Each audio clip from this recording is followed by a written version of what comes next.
welcome to gentle yoga, or morning gentle yoga.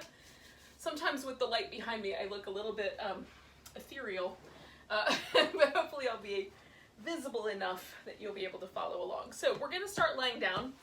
I'm going to use this pillow underneath my back, and it's pretty long. If I didn't use this, you could use a couple of throw pillows, or you could roll up a blanket so that you have a similar shape. You could also use 2 yoga blocks, one under your shoulders and one under your head. So this gives me an opportunity to kind of open, and I don't know, like, I've been spending a lot of time on the computer lately, so my arms are kind of forward, and I also like to sew, and I like to sleep laid in a curled up on my side position. So all of those things bring my shoulders forward. And so this gives me a chance to kind of open them back and to make a little bit of space. So that I like this opening, but you can also do this without anything under your back if you prefer. So once you've made a decision for yourself, because you're the one who can make the best decision, then you can lie down. Now, depending on how thick the item is that I have under my back, when I use a blanket, I like it to come down all the way to the bottom of my rib cage. But if I'm using something like this pillow is really firm, or a firm yoga block, I like it a little bit higher up, so closer to where the shoulder blades live, so that the shoulder blades are resting on the item. The block especially has a lot of pushback, so I really try to organize that so that my shoulder blades are resting on it, so that the bottom tip of the shoulder blade is about lined up with the bottom edge of the block. This is a little more forgiving. Blankets are really forgiving, so just choose accordingly. And then I've kind of let my arm fall out to the side. If I bring the arm closer in, then there'll be a little bit less sensation in the chest muscles. If I take the arms out, then I get a little bit of stretch with the pec as well. So that feels nice. I'm going with the legs out straight today because it elevates my rib cage just a little bit more, puts me a little bit more into this kind of, almost becomes like a supported fish pose. But you could also put your feet on the floor to release a little bit more through the hips, and you could do a butterfly shape with your legs. So if one of those appeals to you more, you can do that one instead. For 3 days now, there's been landscaping going on outside my apartment, so I apologize for the occasional loud sounds of lawnmowers and other things going on by. Hopefully you'll be able to hear me enough. Oh, you know, out here in the virtual world, we just have to deal with whatever the outside world dishes out. So landscapers, or sunshine, or internet wobbles, all of those things are just things we have to contend with.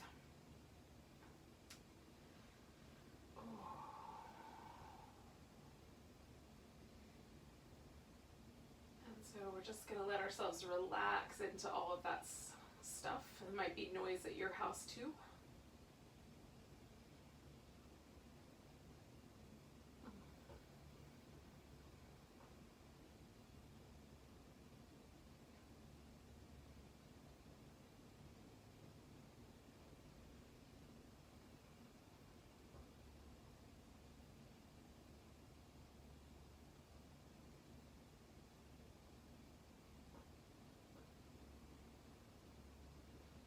Now as I'm here breathing, I'm trying to expand a little bit through the ribs, just to sort of increase the movement there. The more movement and fluidity we can get in muscle places like the shoulders and the spine, hips, usually the more ease we have in the body. And everything gets kind of stiff and tight, doesn't feel as good as when everything is kind of loose and fluid. So we're just using this pose to help us create that fluidity, and the breath is really useful that way.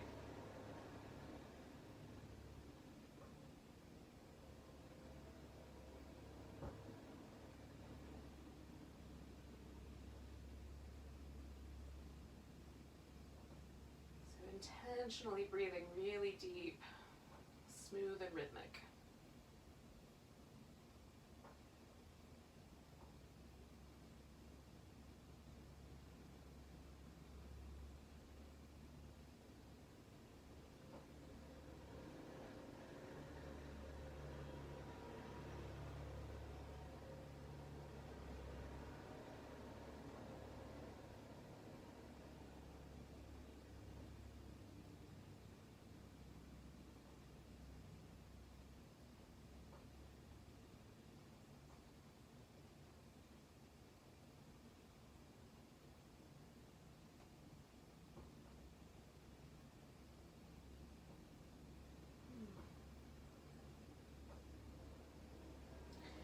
Take about 3 more breaths here.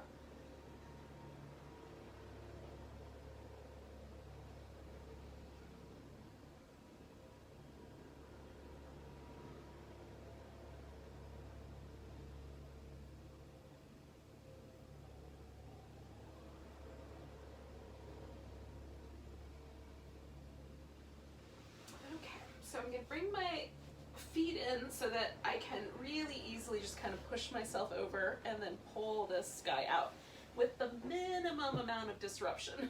So once I come back onto my back, I can just pause, maybe do little windshield wipers or a little back massage. I like to first just see what's the impact of having that underneath my back. And for me, the blocks and the pillow have a similar effect because they're a little more firm. And it feels sort of like my upper back spreads out wide, almost like a little puddle. As I start to settle, it gets a little wider feeling and wider feeling and wider. And that's a really interesting sensation. When I use a blanket, the sensation is much more centered and a little bit more like an impression. So either way, you can do some little movement. Like this one I like a lot for the upper back. If I reach my arm forward and kind of pull my shoulder blade off to the side, and then rock back and forth just between the shoulder blades, it feels really nice to get to that muscle area. It's not an area where I often can kind of put pressure on it, so it feels really nice to sort of push that middle part of the back into the floor a little bit and just massage out any tension there. Oh. And then also it might be nice to sort of bring the legs up and then rock a little bit on the middle lower portion of the spine, and just kind of rocking on either side of my back lets me massage the muscle that lives on either side. Right down the center is kind of bony, but towards the edges it feels really nice over to the sides of the abdominals. Oh. So we're gonna let the legs rest on the floor and a little bit wider than the hips potentially, with the feet far enough out that it feels like the leg bone kind of gently descends into the hip socket. So we'll do a little bit of work for our abdominals here, speaking of abs. So the abdominal muscles are in multiple layers. The deepest layer is the transverse abdominis, which connects the rectus abdominis, the center muscle. You might, that one's the most popular. It's your six-pack muscle if you have such a thing. But in any case, the transverse abdominis connects that muscle to the spine by wrapping around the body. So it really covers us almost like a girdle. It covers the whole sides of our waist all the way around to the front. And then we've got layers of obliques that go on top, inner and outer obliques, and then the rectus abdominis in the front. This particular action that we're going to do at first is going to target just the rectus abdominis. So what we're looking at is, this is the muscle that flexes the spine. It causes us to pull the spine into a rounded shape. And so we're going to try to generate this action from this middle muscle group, right? So sometimes there's a tendency to pull with the neck rather than use the abdominals. I like to, the abdominals are like that, that boss that you have. And maybe you don't have this boss anymore, but at some point in your working career, you had a boss that delegated all responsibilities to everybody else, or so you perceived. But you could, it was hard to see what your boss was doing, but you knew that all the responsibilities were being delegated to others. So that's the abdominals. if they can, they will absolutely delegate all responsibility to other muscles in the body. So making them do their job is what we're here for. So we're gonna put the hands behind the head so you can press your head back into your hands a little bit. And then we're gonna just squeeze in. And I'm drawing my tailbone in, and I'm pulling my upper body up. So I'm kind of curling in from the lower part of the rectus abdominis and the upper part of the rectus abdominis. So we're just gonna curl in, and then we'll come back down. Exhale as you curl in. Get the diaphragm out of the way so you can really engage that muscle. And then come on down. And again, rather than pull from the neck, you're gonna push your head back so that your hands are just sort of supporting the head and the neck stays neutral. So we're forcing the abdominals to do the job. And it doesn't take much. We don't have to sit all the way up to target this one area. Just connecting them and then letting them relax, and then connecting them, letting them relax. Let's do that about 3 more times. And the abdominal muscles help support the spine. So that's why we're giving them a little work.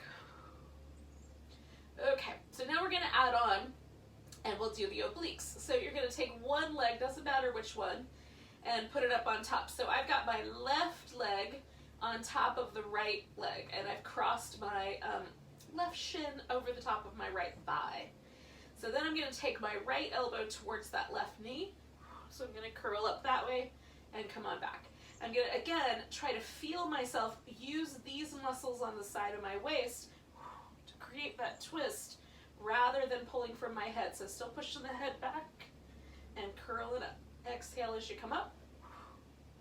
Inhale as you come down. Do 3 more.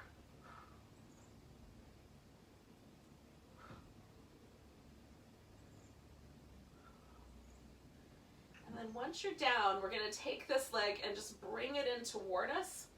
And I'm going to hold the foot with my right hand and my knee with my left hand. Now this is tricky because you can try to torque the leg more than it's willing to rotate at the thigh. So we're going to rotate as much as you can your thigh bone, and then line your shin bone up with your knee. So the foot is flexed, the toes point straight up, and the knee and the ankle are aligned. So that will keep the knee protected as we work with this leg. So I'm gonna stretch the right leg all the way out and just hold on for a moment. Now, if you already feel a stretch in the top and front of your right hip, then you don't need to do anything else. Just stay right there and stretch out.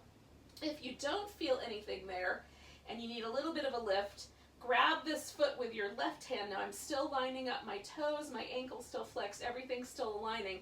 I'm just gonna pull myself to the left so my right hip comes off the floor, and that allows me to stretch a little bit more through that hip flexor, because as I drop my leg back to the ground, I get more stretch right there on the front of the hip. So choosing appropriately for yourself, making sure your left knee is also protected. Oh.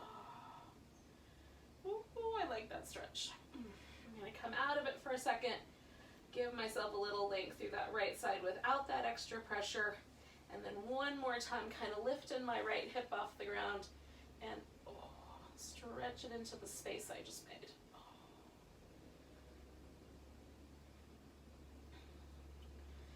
All right, so I'm gonna release. I'm gonna take this leg and do a little rock the baby. Keep my knee lined up and my ankle with each other.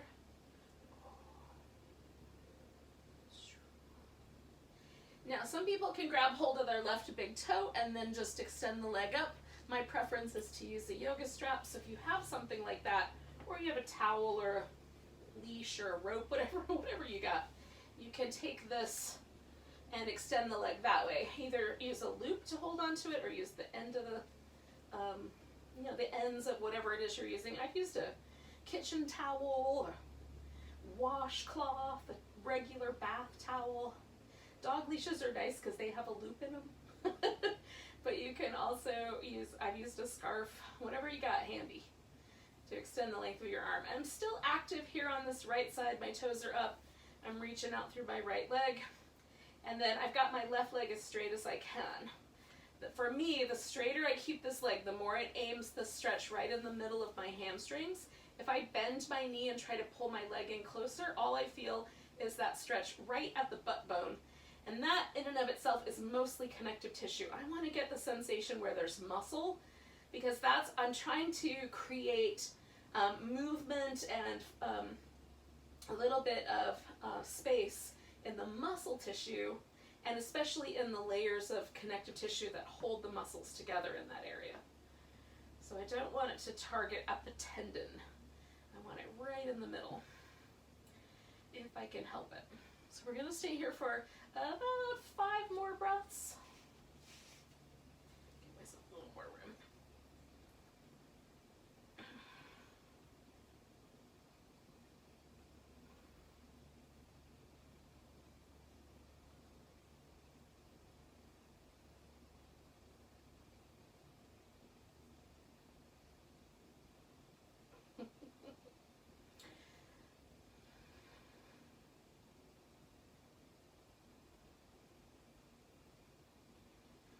Okay, so I'm going to take my leg out to the side, and I am going to probably have enough room here with this furniture, but if you have furniture in your way, you can kind of turn your body a little bit differently.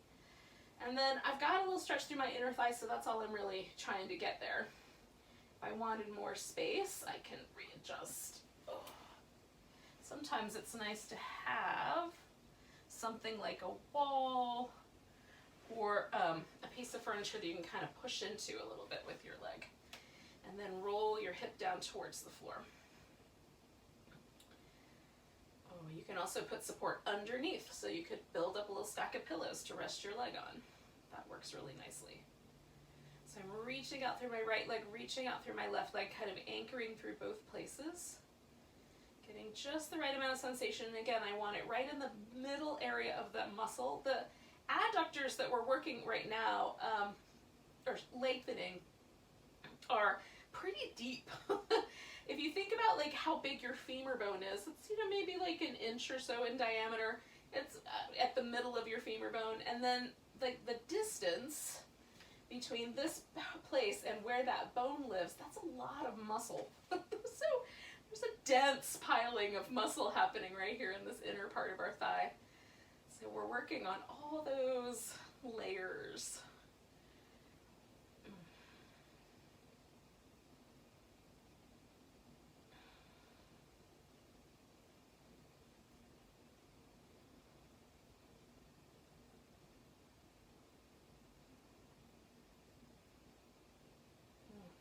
Stay for long enough that we really get some good stuff going. Around 90 seconds is kind of a good barometer for how long we should stay with some of these deeper areas, places where the tissue is really deep. There's layers and layers and layers of muscle. Legs and hips particularly are places where it's really useful to stay a little while.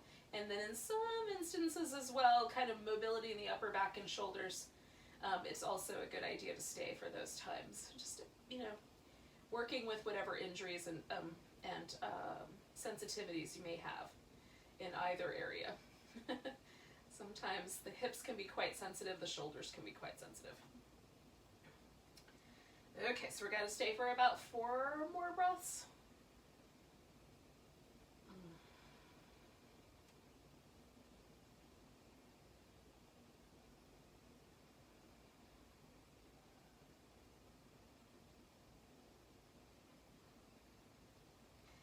All right, so we're going to take this leg all the way across so that we're coming into a twist. Now you can keep the leg as you are, or you can let go with the strap and just do the twist without. Now sometimes I like having a little variation, so I'm pushing into the strap, pulling on it a bit, and then rolling my shoulder and my hip sort of away from each other. So my left hip and left shoulder moving a little further away from one another.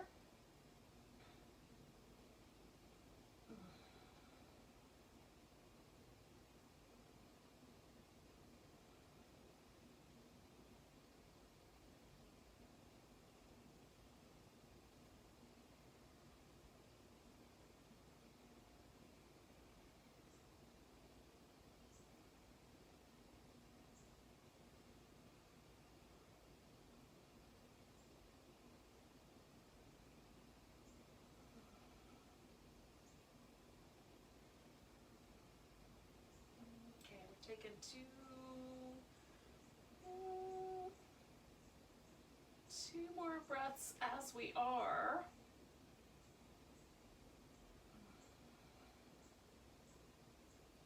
Now we're going to bend the knee, slip the strap off. We're not quite done yet. We're going to just see if we can draw that knee just a little further across by holding onto it. And then again, rolling that shoulder and arm out to the side. Staying for about 3 more breaths. If this is too much, just go back to what you were doing.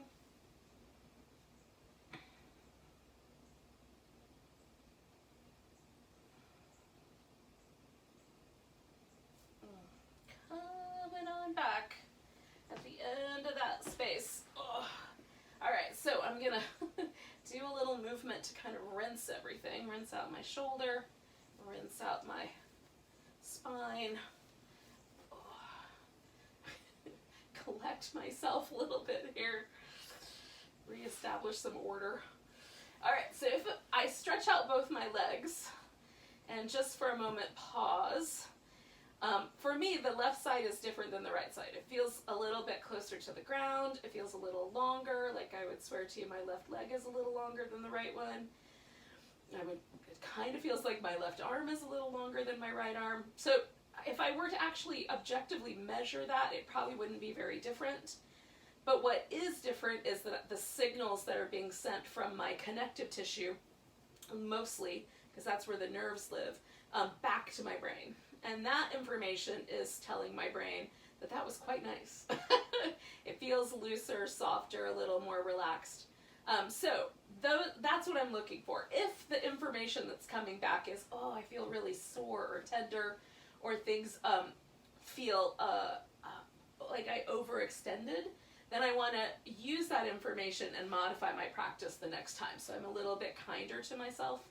If everything feels really good, then that suggests to me that I can keep going in this direction indefinitely until it changes. All right, so now we're going to do the other side. So I've got myself positioned so my left foot's on the floor, my right leg is up on top. We're going to do these little oblique moves. So I'm going to take this left elbow towards this right knee. And again, I want to feel myself use those obliques to do the work. Keep my head pressing back so I'm not pulling on the neck. Coming up to the twist. And again, because I'm trying to generate all of the action from the obliques, these little side wall muscles, it doesn't have to be a huge action. To feel those muscles contracting to pull me over.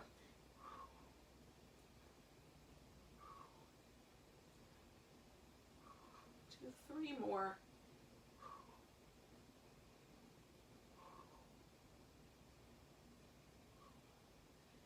All right, so once we get to there, we're going to do this little hip flexor stretch.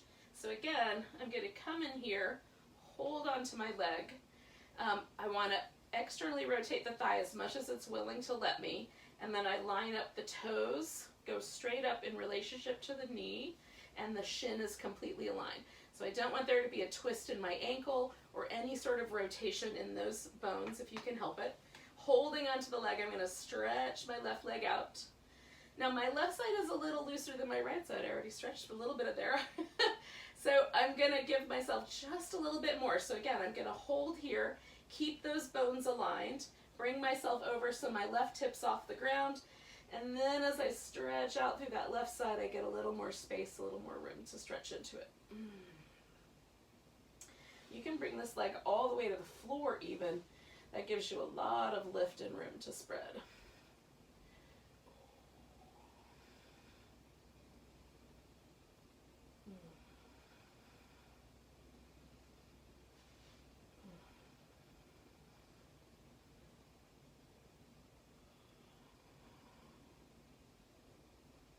And 2 more big breaths.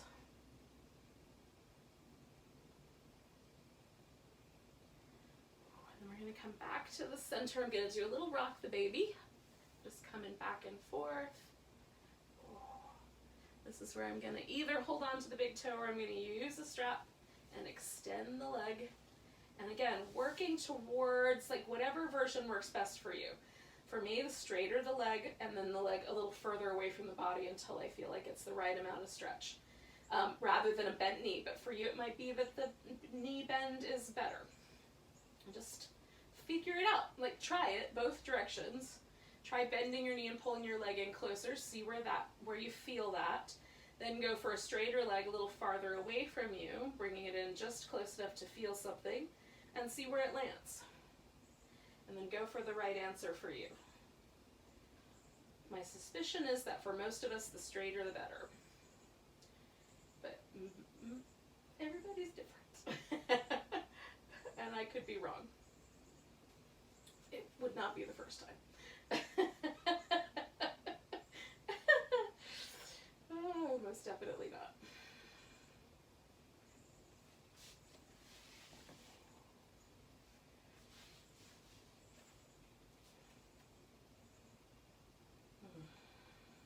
So we're staying for a while, about another 5 breaths or so.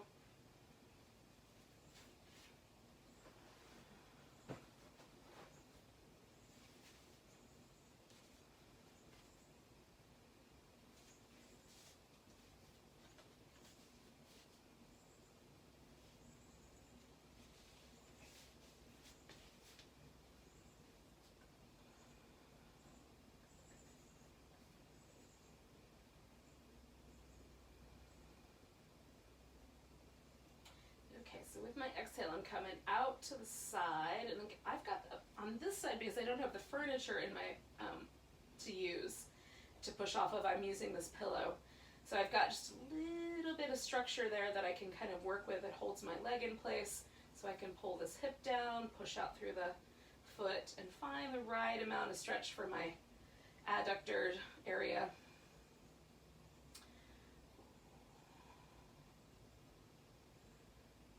Sometimes a little rotation one way or the other feels better on a given day. So you can point your toes more towards the top or the bottom and see how that impacts the pose.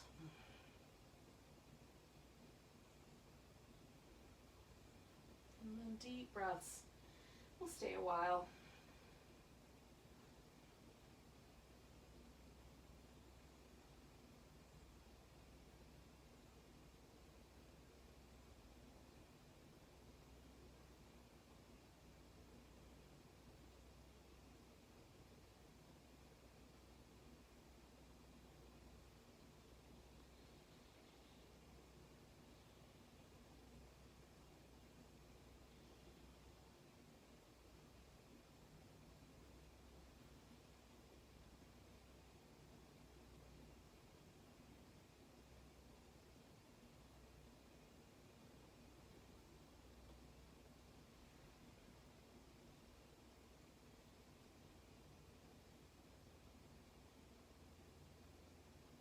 Okay, we're going to take a big breath. And then I'm bringing myself around and into the twist. And again, I'm going to start with the strap supported version of the twist. And then I'll end with a little bit more depth there. So I'm working like this hip down. I'm working my arm and my leg away from each other. Kind of rolling my shoulder toward the floor as I push my foot into the strap. Don't forget those nice deep breaths.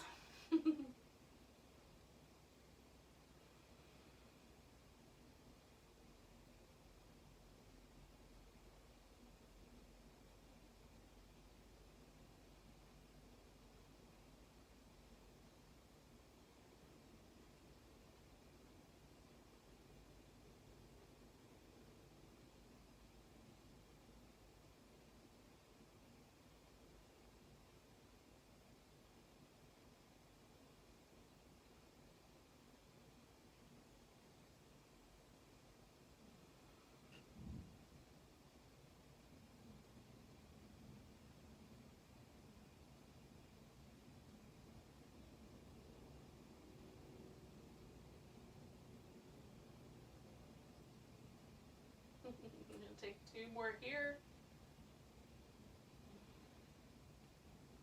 Alright, so then I'm bending the knee, and I'm just going to take my hand and just bring myself across a little more.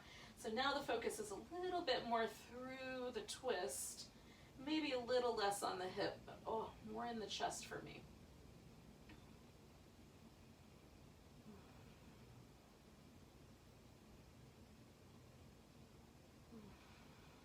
I'm going to do about 3 more deep breaths here.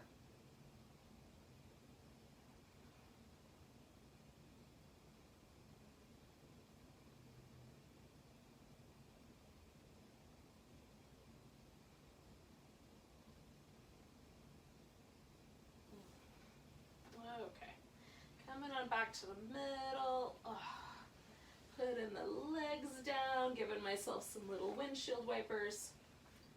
Oh.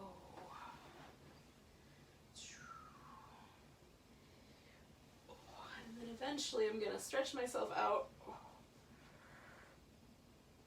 And then relax and see, oh, does it feel like both sides are a little closer to even? And it does, actually. They both feel pretty pleasantly long and released. So hopefully this little laying down hip opening has primed us up for the seated versions that we're going to do next. So we're going to meet up in a seated position, but if before you get there you would like to do some kneeling cat-cows or a downward dog or something along that line, go for that. And then you can join me. I am going to do some little seated cat-cows because I like kind of shaking it up a little bit, and when I do vinyasa I mostly do them kneeling, so this gives me a chance to do a little different movement. So kind of push the rib cage and the pelvis forward and then pull the rib cage and the pelvis back. So you can do them either way.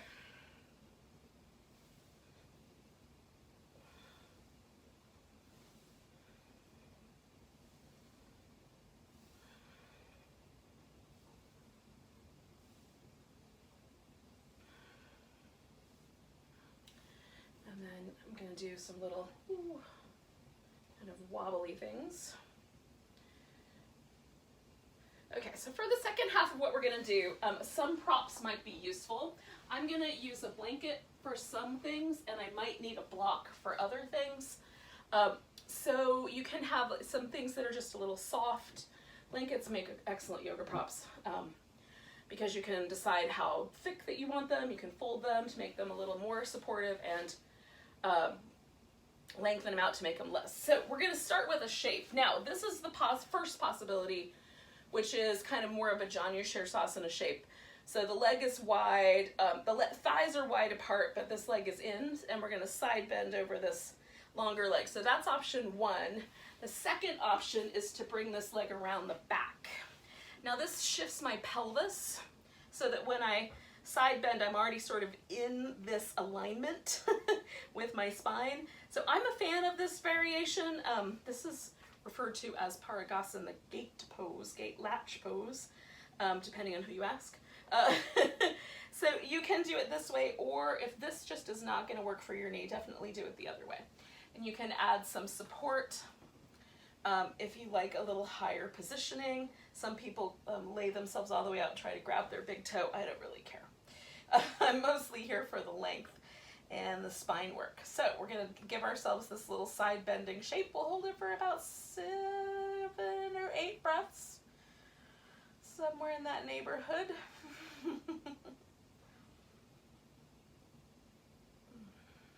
I've already been here for about 3, so a few more will do.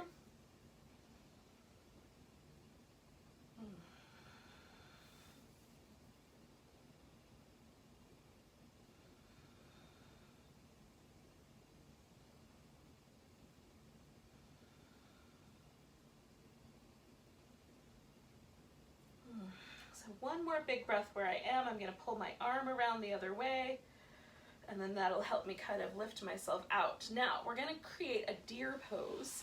To do that, I'm going to bend my leg up front, and I'm going to essentially just allow this leg to sort of soften and open up. So I've got a 90-degree angle here, and I've got a 90-degree angle here. I'm not getting out a protractor, somewhere in that neighborhood. And then I'm giving myself just, you can go forward a little bit and let yourself kind of fold into this. Like some elbow blocks are really useful for me in this case. Or you can stay a little more upright, or you can make it into kind of a twist. And that is kind of my preference for today. So I'm going to give myself, like, I think the outer way. A little bit of an outer way twist to this. So you just kind of work with whatever seems like a good plan for you. I like to try everything and then settle. Because some days I think I know what I like, and then when I get in it, it's like, that's not as pleasant as it was last week. Or whenever I did this pose the last time.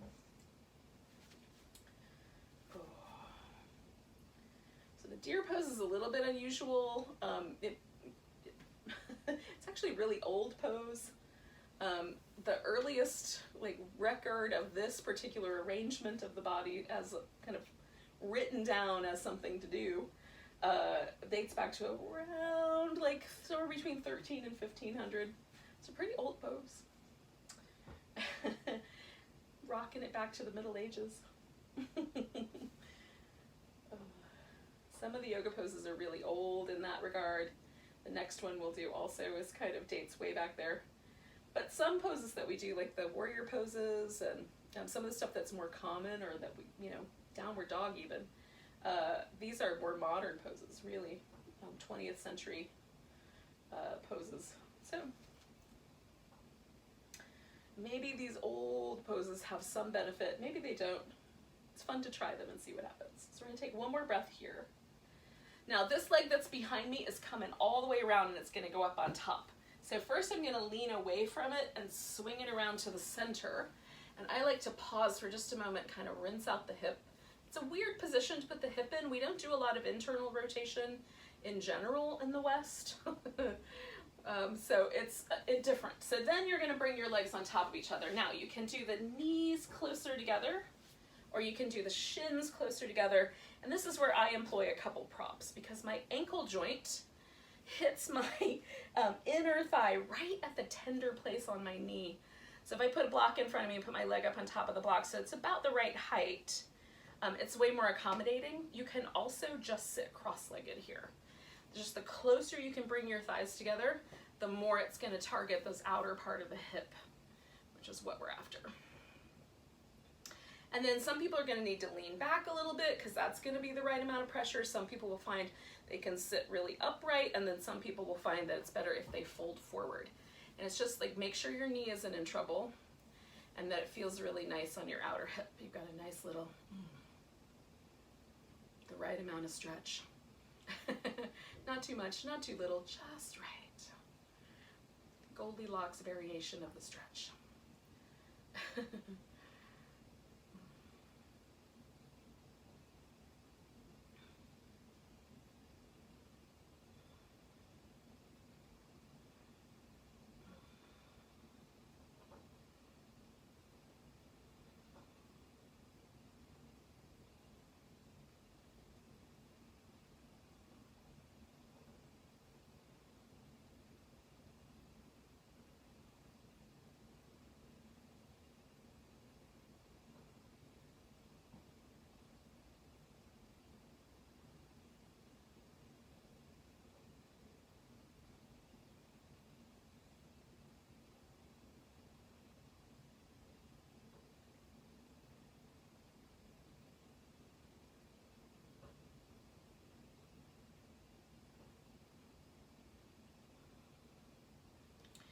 So we're gonna take a nice big breath. We're gonna come all the way back, lean way back so your legs are way out of the pressure line, and then unwind everything, give yourself a little rinse. Ooh. We're going deep into the hips today. Hopefully that's all right. It feels so good when it's over. Okay, so once again, on the other side, we're gonna do the either the wide Janu version or the Parigasan version of a side bend. Your choice. This kind of primes me up for my deer pose. So I like, in this particular sequence, I like doing this version. But again, it can be any version of the side stretch that works for you. Oh yeah, that's perfect. Okay.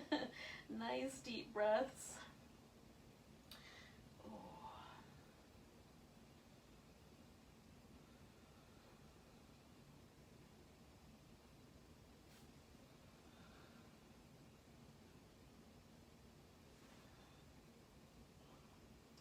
I like to sort of explore like which muscle in my back needs the most attention. Again, because we're talking about like this whole band of territory from the abs all the way around, latissimus muscles, and just all kinds of things. It's fun to kind of rotate the torso back and forth a little. Let's do 2 more breaths and find the sweet spots for you. Okay, so then I'm gonna come out of there. I'm gonna bend this front knee. Bring the back leg forward a little bit, open up the spaces. And last time I twisted to the outside, so I'm gonna try it again on this side. I have a slight, just a little bit of a scoliosis in my spine, so one twist is easier for me than the other. So sometimes I have to make different choices for the other sides. We all have unique little aspects to our bodies. Like most human bodies are basically the same, and yet when you look at like each individual, there's a lot of variation in the details, right? Generally, mostly the same. When you start getting down to like the minute details of how the shapes of individual bones and the way this, like for example, your spine, the little processes that stick off the back of your spine, some people's are quite prominent, some people's are quite small. They angle differently depending on the person and the area of the spine, so it's really interesting. It's part of the fun, really, to me, of practicing yoga, and especially of teaching yoga, is seeing the really cool variation in the human body. So we're gonna stay here for about 3 more breaths, and then we'll change it up to our last hip opener there.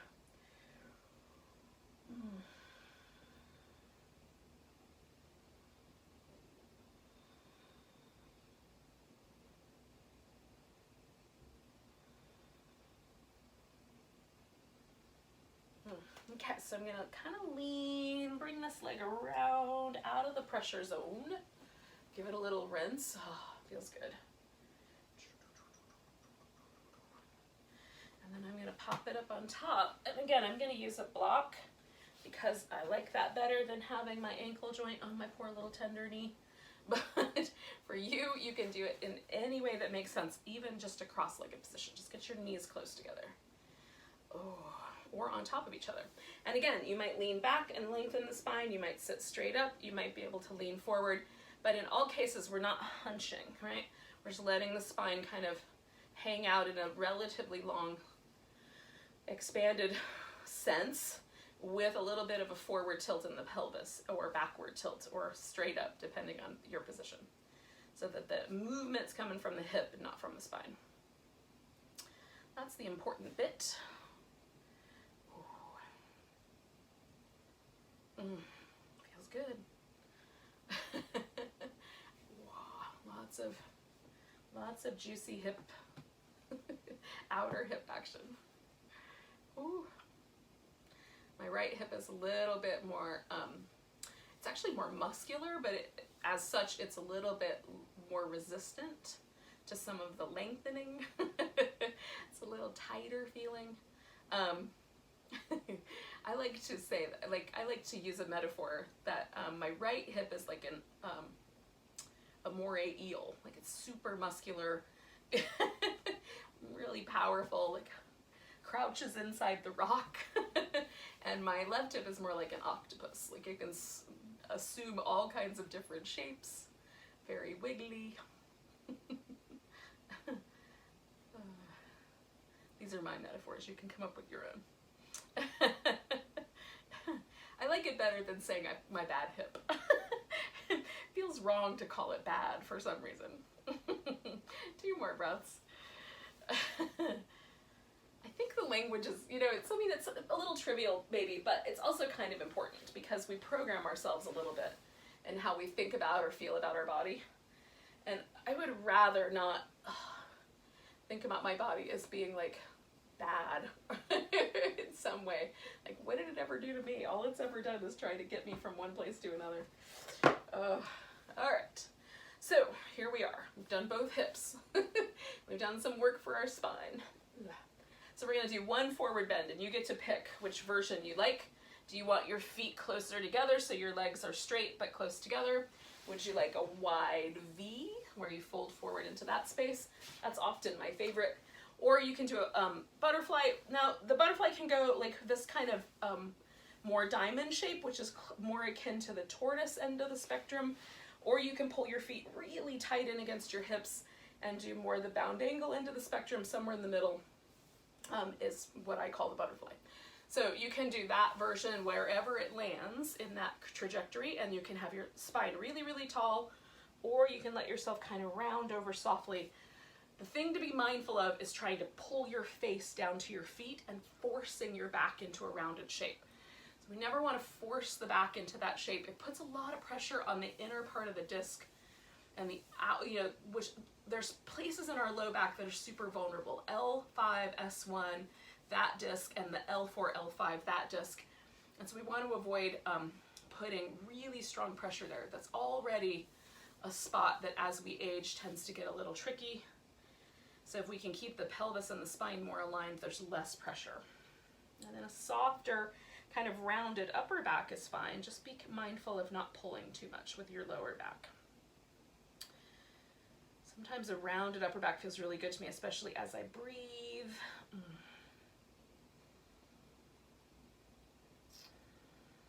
Feels like all of the little muscles up there get stretched out.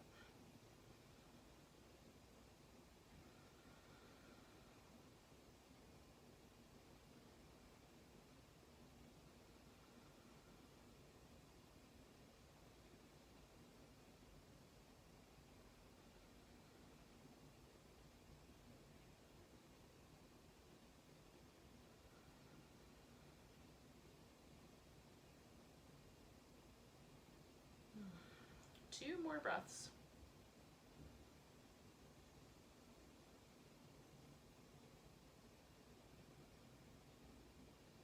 We're going to come all the way out. We're going to rinse out the legs. Now we're going to end our practice with an inversion and then Shavasana. So the inversion is going to be a supported shoulder stand.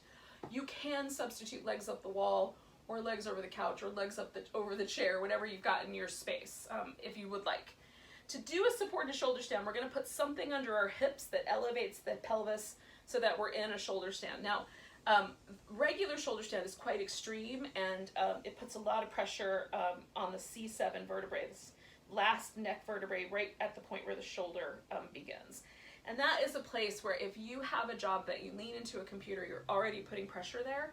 So I like the supported version because it's kinder to the neck. So you need something. You can take a blanket and kind of fold it. So you've got several inches, like, a couple inches worth of height. That works. You can use a yoga block. That works. And some people prefer it up on the higher edge.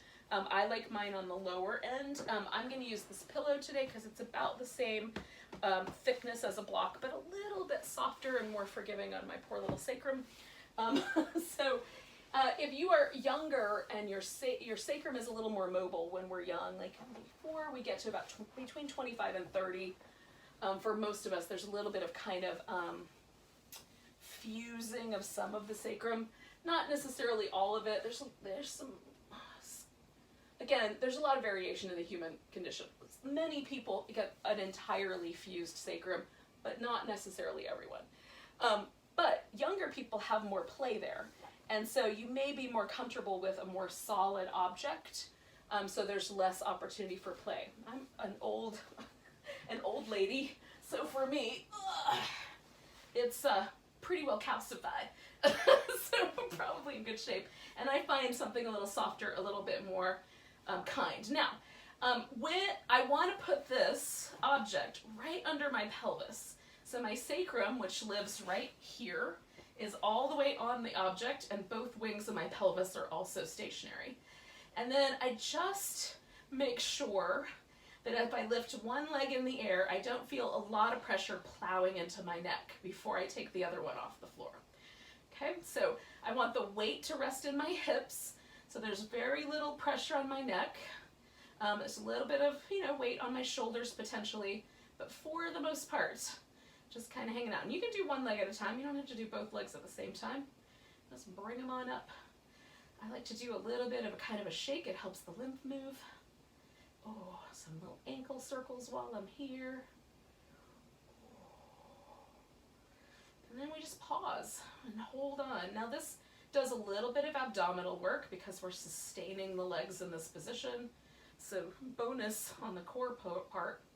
And then otherwise, other than that, it's just a nice way to get the hips and the legs above the heart. Now, if you start to get lightheaded or dizzy, some people have a blood pressure concern. It drops the blood pressure usually.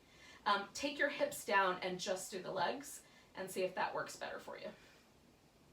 Sometimes it's better not to have the hips above the heart. And you might be in that category. Oh, hi there, buddy. Trying to kind of play with the spacing.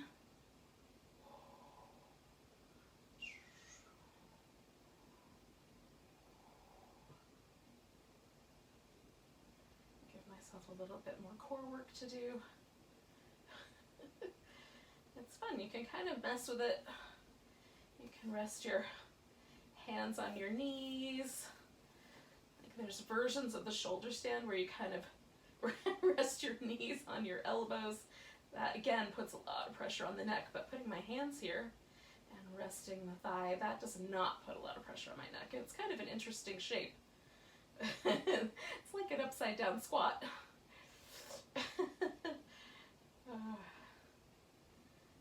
It's kind of fun to play with things upside down, actually, I think. Oh. So we're going to stay for about another minute. Legs up the wall is probably the easiest upside down pose to sustain for a period of time. So if you wanted to remain in an inversion for a while, I'm not sure that there's an optimal amount of time, but let's say you wanted to stay for more than 5 minutes. The legs up the wall would be a good choice for that, or legs over the chair, over your, whatever you've got, whatever seating surface you've got, you just drop the legs over top of that. And that's a good, an easy, going kind of inversion. With this guy, because we're a little bit more muscular, things will start to get tired. The core, the legs, things will start to shake and get tired as we hang out here. So we'll stay for about 3 more big breaths. And then we'll kind of ease our way into a final relaxation.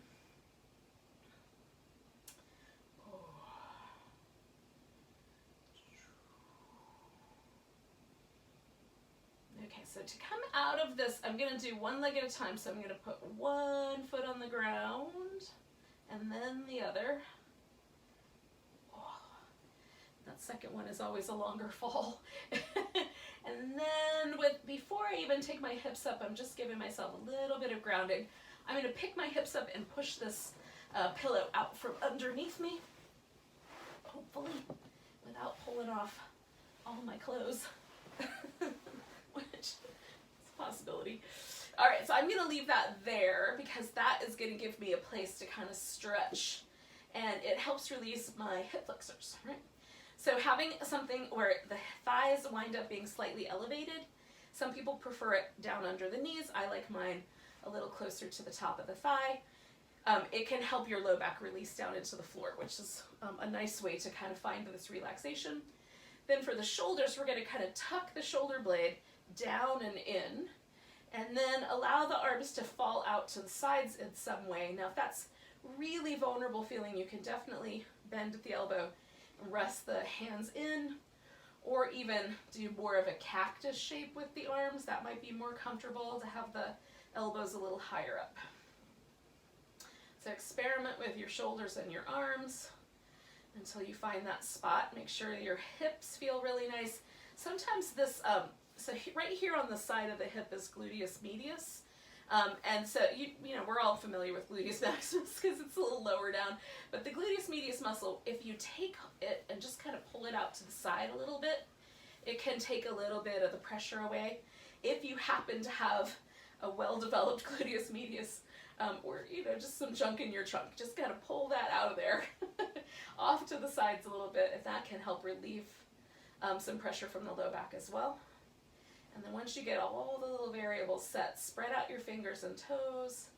Give them a little wiggle, spread them out again, and then let that relax. So the kind of feels almost like the fingers and toes just kind of fall away from each other. And then we're going to scan from the top of the head all the way down. So starting with your scalp, just pay attention to the muscle there. And along the sides of the head, kind of close to the temples and the ears. And let any tension you find there sort of soften and let go. Relieve any tension that lives between the eyebrows. Let your eye itself, like the little orb of your eyeball, get a little heavier down into the sockets. And then imagine, like, what does it feel like when your eyes are kindly gazing? So when you see someone you love and your eyes get really kind and receptive to that person, make that happen with your eyes. Just bring a sense of kindness and sweetness to your eyes. And then let the teeth part a bit so the jaw gets a little softer, and let your lips get really relaxed and soft. So they almost get fluffy. And relax across the throat and down the sides of the neck and shoulders. Let the chest relax and the arm bones grow heavier.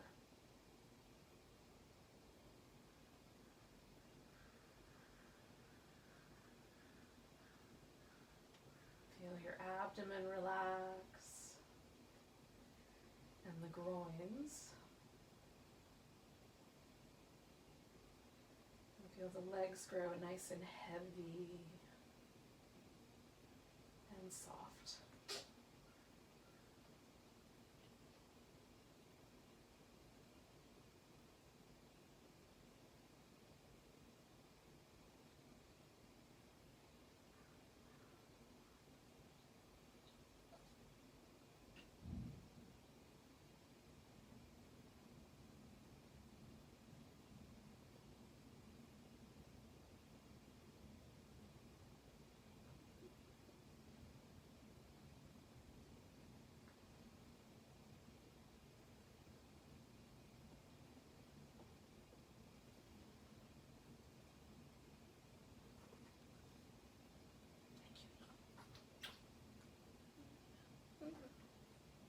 Sorry to squish your belly.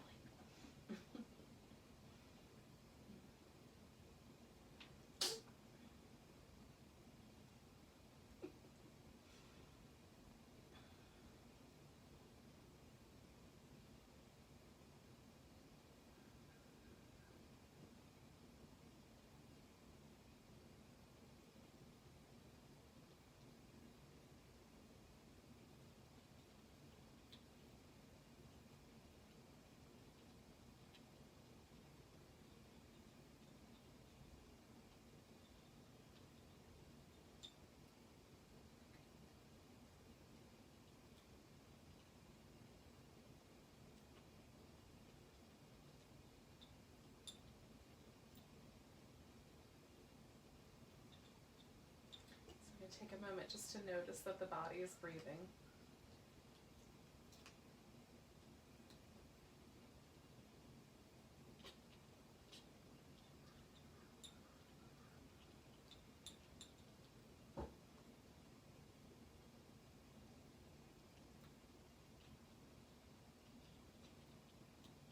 Notice the sort of downward movement of the inhale towards the hips.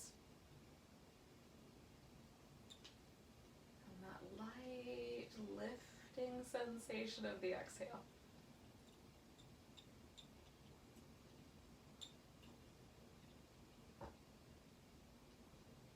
And take a breath so deep you can try to feel it all the way down to the tiptoes. And let it go with a big sigh.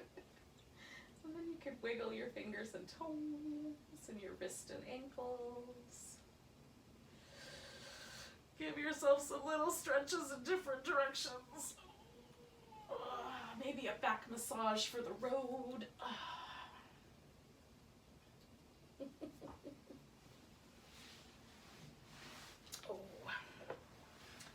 So thank you for joining me for some gentle yoga directed at the hips. I appreciate your presence here with me in this virtual space. Let's take a big breath. Nice big inhale. And a big sigh. Welcome to the rest of your day. Namaste.